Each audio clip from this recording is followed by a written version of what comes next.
Il-Prim Ministru Robert Abela u s-Segretarju Permanenti Ewlieni Mario Cutajar żaru l-Uffiċċju Nazzjonali Tal-Verifika fejn kienu t-tnejn milquha mill-Awditur Ġenerali Charles Deguara u d-Deputat Awditur Ġenerali Noel Camilleri.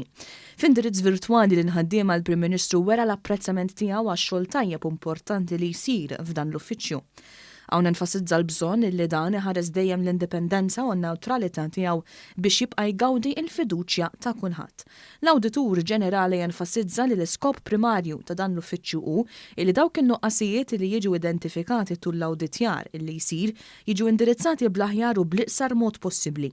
B'hekk tissaħħaħ dejjem il-governanza tajba fis-settur pubbliku. Żied ukoll li l-uffiċċju ressaq proposti biex jissaħħaħ aktar il-qafas leġislattiv li jirregola x-xogħol tal-uffiċċju.